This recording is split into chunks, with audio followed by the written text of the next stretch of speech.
Hi, welcome all to let us എഡ്യൂട്ടിവ്സ് 2.0. എല്ലാ PSC ഉദ്യോഗാർത്ഥികൾക്കും lettuce എഡ്യൂട്ടിവ്സ് 2.0യിലേക്ക് സ്വാഗതം. നമ്മുടെ ഇന്നത്തെ ക്ലാസ് എന്ന് പറയുന്നത് ഒരു ഇമ്പോർട്ടൻ്റ് ആയിട്ടുള്ള ടോപ്പിക്കാണ്. PSCയുടെ മിക്ക എക്സാമിനേഷൻ ഈ ഭാഗത്തു നിന്ന് ക്വസ്റ്റ്യൻ ചോദിച്ചിട്ടുണ്ട്. അപ്പോൾ അത്തരത്തിലുള്ള, അതായത് GKയുടെ പാർട്ടായിട്ടുള്ളൊരു ടോപ്പിക്കാണ് നമ്മൾ ചെയ്യുന്നത്. ഇതിപ്പോൾ നിങ്ങൾക്ക് ഇനിയിപ്പോൾ അസിസ്റ്റൻറ്റ് സെയിൽസ്മാൻ്റെ എക്സാമിന് പ്രിപ്പയർ ചെയ്യുന്നവർക്കോ VFAക്ക് പ്രിപ്പയർ ചെയ്യുന്നവർക്കോ അതല്ല സെക്രട്ടേറിയറ്റ് അസിസ്റ്റൻറ്റോ ദെൻ ഫോഴ്സിലേക്കുള്ള അല്ലെ എക്സൈസ് ഇൻസ്പെക്ടർ, അതുപോലെ തന്നെ beat forest officer, fire and rescue, police, അതുപോലെ 10th മെയിൻസ് ആയിട്ടുള്ള സ്റ്റോർ കീപ്പറിൻ്റെ എക്സാം വരുന്നുണ്ട്, ലാബ് അസിസ്റ്റൻ്റ്, ലബോറട്ടറി അറ്റൻഡർ വരുന്നുണ്ട്. ഇങ്ങനെ പല ടൈപ്പ് ഓഫ് എക്സാംസ് ഉണ്ട്. ഇവിടെ എല്ലാം നമുക്ക് ചോദിക്കാൻ സാധ്യതയുള്ള ഒരു ടോപ്പിക്ക് തന്നെയാണ് ഇന്നത്തെ ക്ലാസ്സിൽ എടുക്കുന്നത്. വേറൊന്നുമല്ല, ചിപ്കോ മൂവ്മെൻറ്റ്. ചിപ്കോ മൂവ്മെൻറ്റ് ഇപ്പോൾ നിങ്ങൾക്ക് അറിയാം, 10th ലെവൽ പ്രിലിമിനറിക്ക് പോലും അത് പ്രസ്താവനയായിട്ട് ചോദിച്ചിരുന്നു. അപ്പോൾ അതിന് മുമ്പും ഒക്കെ PSC നടത്തിയിരുന്ന പല എക്സാമിനേഷനും ചിപ്കോ പ്രസ്ഥാനം ചോദിക്കാറുണ്ട്. PSCയെ സംബന്ധിച്ച് PSCക്ക് ഇഷ്ടമുള്ളൊരു ടോപ്പിക്കാണ് ചിപ്കോ. നമുക്ക് ഇനിയും ക്വസ്റ്റ്യൻസ് പ്രതീക്ഷിക്കാവുന്ന ഏരിയയാണ്. അപ്പോൾ നമുക്ക് ചിപ്കോ മൂവ്മെൻറ്റുമായിട്ട് ബന്ധപ്പെട്ടുള്ള കുറച്ച് കാര്യങ്ങൾ പഠിക്കാം. അതുപോലെ തന്നെ ലെറ്റ്യൂസ് എഡ്യൂട്ടിവ്സിൻ്റെ ബുക്ക് വേണ്ടവർ ഈ ഒരു നമ്പറിലേക്ക് ഒന്ന് കോൺടാക്ട് ചെയ്താൽ മതി കേട്ടോ. വിളിക്കരുത്, വാട്സാപ്പ് മെസ്സേജ് ഇട്ടാൽ മതി. മോർണിംഗ് ഒരു 9 to വിതിൻ ഒരു 6 o'clock ടൈമിൽ നിങ്ങൾക്ക് അതിൻ്റെ റിപ്ലൈ ലഭിക്കുന്നതായിരിക്കും. പിന്നെ ചിലതൊക്കെ നമ്മൾ ലേറ്റ് ആവുന്നു. ഇപ്പോൾ കുറച്ച് ദിവസമായിട്ട് ഭയങ്കര ഹെഡേക്കും ഫീവറിൻ്റേതായിട്ടുള്ള പ്രശ്നങ്ങളുണ്ട്. അപ്പോൾ അതുകൊണ്ട് നമ്മൾ അത്രയ്ക്ക് അങ്ങ് ഫോൺ എടുക്കാൻ ബുദ്ധിമുട്ടാണ്. കണ്ണിൽ നിന്നൊക്കെ ഇങ്ങനെ വെള്ളം നിറഞ്ഞു വരും. അപ്പോൾ അതുകൊണ്ട് നോക്കിയിട്ടില്ല. ഇന്ന് സത്യം പറഞ്ഞു കഴിഞ്ഞാൽ ഇന്ന് ഒരു ഉച്ചയ്ക്ക് ശേഷമാണ് ഞാൻ സത്യത്തിൽ ഫോൺ നോക്കുന്നത്. കാരണം അതിന് മുമ്പ് തീരെ ഒട്ടും വയ്യാതെ ഞാനങ്ങ് കിടക്കുമായിരുന്നു. ഓക്കെ, അപ്പം അപ്പോഴാണ് ഞാൻ ഓർത്തത്, ദൈവം ഈ പിള്ളേർ എക്സ്പെക്ട് ചെയ്യുമല്ലോ എന്ന് ഓർത്തിട്ട് എണീറ്റ് വന്ന് റെഡിയായി ചെയ്യുന്നതാണ്. സോ അപ്പോൾ നമുക്ക് ചിപ്കോ മൂവ്മെൻറ്റിലേക്ക് പോകാം. ചിപ്കോ പ്രസ്ഥാനം എന്ന് പറയുന്നത് ഇന്ത്യയിലെ ആദ്യകാല പരിസ്ഥിതി സംരക്ഷണ പ്രസ്ഥാനമാണ്. ഇത് ചിപ്കോ പ്രസ്ഥാനം.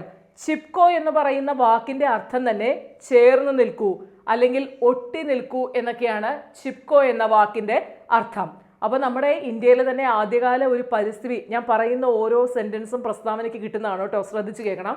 അപ്പോൾ ഇന്ത്യയിലെ ആദ്യകാല ഒരു പരിസ്ഥിതി സംരക്ഷണ പ്രസ്ഥാനമാണ് ചിപ്കോ. ദ വേർഡ് ചിപ്കോ അല്ലെങ്കിൽ ചിപ്കോ എന്ന വാക്കിൻ്റെ അർത്ഥം എന്ന് പറയുന്നത് ചേർന്ന് നിൽക്കൂ അല്ലെങ്കിൽ ഒട്ടി നിൽക്കൂ എന്നൊക്കെയാണ്. 1970കളിൽ വനവൃക്ഷങ്ങൾ മുറിക്കുന്നതിന് കോൺട്രാക്ടർമാരെ ഉത്തർപ്രദേശ് സർക്കാർ അനുവദിച്ചിരുന്നു. അപ്പം അതിന് എതിരായിട്ട് ആ നാട്ടിലെ ഗ്രാമീണ ജനങ്ങൾ നടത്തിയ ഒരു അക്രമരഹിത സമരമായിട്ട് നമുക്ക് എന്തിനെ കണക്കാക്കാം? ചിപ്കോ മൂവ്മെൻറ്റിനെ കണക്കാക്കാൻ സാധിക്കും. അതായത് ഉത്തർപ്രദേശിലെ ചമോലി ജില്ലയിലെ റെനി ഗ്രാമത്തിലെ ഒരു കൂട്ടം ഗ്രാമീണ വനിതകൾ ചേർന്ന് നടത്തിയ ഒരു അക്രമരഹിത സമരമാണ് ചിപ്കോ എന്ന് നമുക്ക് പറയാനായിട്ട് സാധിക്കും. ഇന്ന് ഈ റെനി ഗ്രാമം ഉൾപ്പെടുന്നത് ഉത്തർപ്രദേശിലല്ല, ഉത്തരാഖണ്ഡിലാണ്. നമുക്കറിയാം ഉത്തരാഖണ്ഡ് ഉണ്ടാവുന്നത് ഉത്തർപ്രദേശിൻ്റെ കുറച്ച് ഭാഗം പിളർന്നൊക്കെയാണെന്ന് നമുക്കറിയാവുന്ന കാര്യമാണ് അല്ലേ. അപ്പം അന്ന് 1970കളിൽ അതെന്തിനാണ്? ഉത്തർപ്രദേശിൻ്റെ ഭാഗമായിരുന്നു റെനി ഗ്രാമം. എന്നാൽ ഇന്ന് റെനി ഗ്രാമം വരുന്ന എവിടാണ്? ഉത്തരാഖണ്ഡിൻ്റെ ഭാഗമായിട്ടാണ്. അപ്പം 1973 മാർച്ച് 26 ഉത്തർപ്രദേശിലെ ചമോലി ജില്ലയിലെ റെനി ഗ്രാമത്തിൽ ഒരു കൂട്ടം വനിതകൾ നടത്തിയ സമരമാണ് ഈ ചിപ്കോ പ്രസ്ഥാനത്തിന് തന്നെ എന്തായത്? നാഴികക്കല്ലായത്. പിന്നീട് ചിപ്കോ പ്രസ്ഥാനത്തെ നയിച്ച വ്യക്തികളാണ് സുന്ദർലാൽ ബഹുഗുണ, അതുപോലെ തന്നെ ചണ്ഡി പ്രസാദ് ഭട്ട്. മോസ്റ്റ് ഇമ്പോർട്ടൻ്റ് ആണ് കേട്ടോ. സുന്ദർലാൽ ബഹുഗുണ ഒരുപാട് തവണ നമ്മളോട് ചോദിച്ചിട്ടുണ്ട്. ചിപ്കോ പ്രസ്ഥാനം അല്ലെങ്കിൽ ചിപ്കോ മൂവ്മെൻറ്റിൻ്റെ നായകർ അല്ലെങ്കിൽ ചിപ്കോ മൂവ്മെൻറ്റിന് നേതൃത്വം നൽകിയവരാണ് സുന്ദർലാൽ ബഹുഗുണയും അതുപോലെ തന്നെ ചണ്ഡി പ്രസാദ് ഭട്ടും. അപ്പോൾ ഒന്നുകൂടി പറയാം, ഇന്ത്യയിലെ ആദ്യകാല പരിസ്ഥിതി സംരക്ഷണ പ്രസ്ഥാനമാണ് ചിപ്കോ. ഞാനിങ്ങനെ എഴുതിയിട്ടിരിക്കുന്നത് എന്തിനാന്ന് ചോദിച്ചാൽ, പ്രസ്താവന ചോദിച്ചാൽ എൻ്റെ പിള്ളേരെ എഴുതണം, അതുകൊണ്ടാണ് കേട്ടോ. അപ്പം ഇന്ത്യയിലെ ആദ്യകാല പരിസ്ഥിതി സംരക്ഷണ പ്രസ്ഥാനമാണ് ചിപ്കോ എന്ന് പറയുന്ന വാക്കിൻ്റെ അർത്ഥം ചേർന്ന് നിൽക്കൂ അല്ലെങ്കിൽ ഒട്ടി നിൽക്കൂ എന്നുള്ളതാണ്. സുന്ദർലാൽ ബഹുഗുണയും ചണ്ഡി പ്രസാദ് ഭട്ടുമാണ് ചിപ്കോ പ്രസ്ഥാനത്തിന് നേതൃത്വം നൽകിയത്. 1973 മാർച്ച് 26 ഉത്തർപ്രദേശിലെ ചമോലി ജില്ലയിലെ റെനി ഗ്രാമത്തിൽ ഒരു കൂട്ടം ഗ്രാമീണ വനിതകൾ നടത്തിയ സമരമാണ് ചിപ്കോ പ്രസ്ഥാനത്തിന് നാഴികക്കല്ലായി മാറിയത്. 1987 ചിപ്കോ പ്രസ്ഥാനത്തിന് റൈറ്റ് ലൈവ്ലിഹുഡ് പുരസ്കാരം ലഭിക്കുകയുണ്ടായി. പ്രസ്താവനയിൽ ഉൾപ്പെടുത്തിയൊക്കെ ചോദിക്കാൻ പറ്റുന്ന ഏരിയയാണിത്.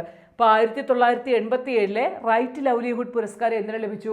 ചിപ്കോ പ്രസ്ഥാനത്തിന് ലഭിച്ചു. അപ്പം ഞാൻ പറഞ്ഞു ഇമ്പോർട്ടൻ്റ് ആണ്. പഴയ ക്വസ്റ്റ്യൻ പേപ്പറൊക്കെ എടുത്താൽ നിങ്ങൾക്ക് ക്വസ്റ്റ്യൻസ് കാണാൻ പറ്റും. ഇനി ചിപ്കോ പ്രസ്ഥാനവുമായി ബന്ധപ്പെട്ട് റീസെൻ്റ്ലി നടന്ന ഒരു എക്സാമിനേഷന് ഒരു പ്രസ്താവന ചോദിച്ചു. നമുക്കതൊന്ന് അനലൈസ് ചെയ്യാം. ക്വസ്റ്റ്യൻ ഇതായിരുന്നു: ചിപ്കോ പ്രസ്ഥാനം എന്തുമായി ചേർത്ത് വായിക്കാം? ചിപ്കോ പ്രസ്ഥാനം എന്തുമായി ചേർത്ത് വായിക്കാം? നോക്ക്. ഓപ്ഷൻ എ, ഛോട്ടാ നാഗ്പൂർ പീഠഭൂമിയിലെ ഖനന നിയന്ത്രണമാണോ? അല്ല, അപ്പൊ അത് തെറ്റാണ്. പശ്ചിമഘട്ട മലനിരകളിലെ നക്ഷത്രയാമകളുടെ സംരക്ഷണം.